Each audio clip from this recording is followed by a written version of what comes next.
Hey everybody, in this video I'm going to show you how to create blackout poems.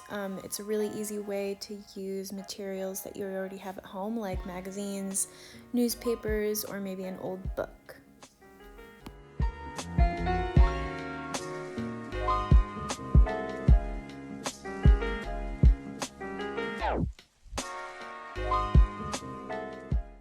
So for the first one, I'm using a newspaper that I found, and basically what you are going to do is use the words that are already on the paper to create a poem.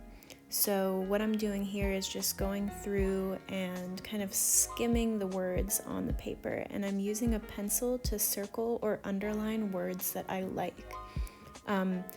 Blackout poems don't really have any rules, so if your poem doesn't necessarily make sense, that's okay. So all I'm doing is looking for words that I like, and then later on when I'm trying to put them all together, I might add a word or two that I see in between. So once you have kind of a plan for your poem, everything's kind of blocked out with a pencil, then you're going to use a Sharpie or marker or really any kind of material that you have that will block out the other words that you don't want to be read. So I'm just using a Sharpie, and this is the more traditional method is to literally just cross out every line except for the words that you want to keep. So this is, again, the most simple way. And I'm going to show you some other ways that you can block out words, but I wanted to show you this one first just because it's the easiest. Once I'm finished, I will use some scissors to cut this out, just because it's a smaller piece of the paper, and then I could glue this onto another piece of paper or in a journal or hang it up on the fridge or whatever you want to do.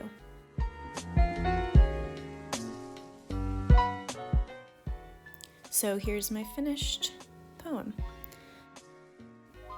So I'm going to go ahead and do the same thing with an old book page that I found. Sometimes the book pages are a little bit easier to work with, I think, because the words are a little bit bigger, but really you can use whatever you have.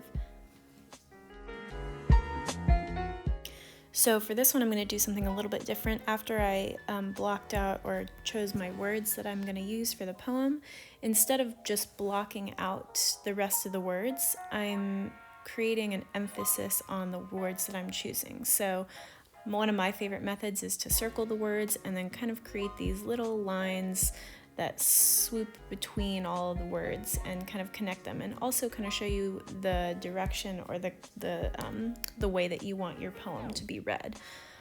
This is especially helpful if you're using words that are kind of all over sporadically on the page.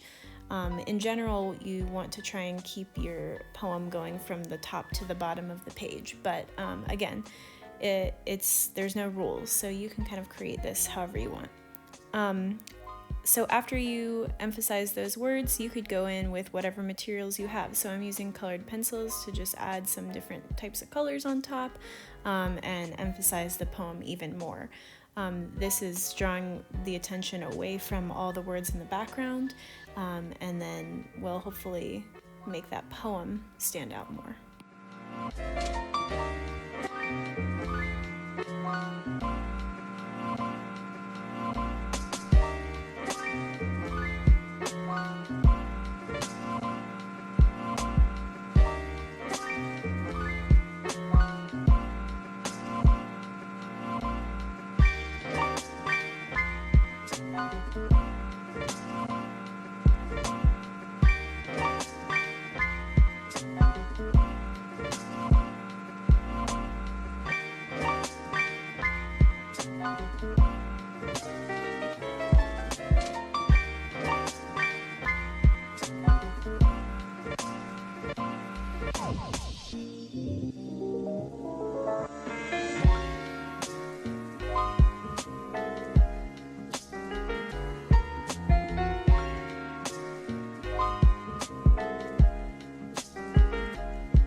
So I just wanted to show you a couple more ideas for what you could do for the poems. So here's a Zentangle one that I still haven't finished. If you've got art supplies like paints or colored pencils at home, you can really create an image that goes with your poem, which makes them, so much more interesting to look at. So I hope you guys have fun, try it if you want. That's all.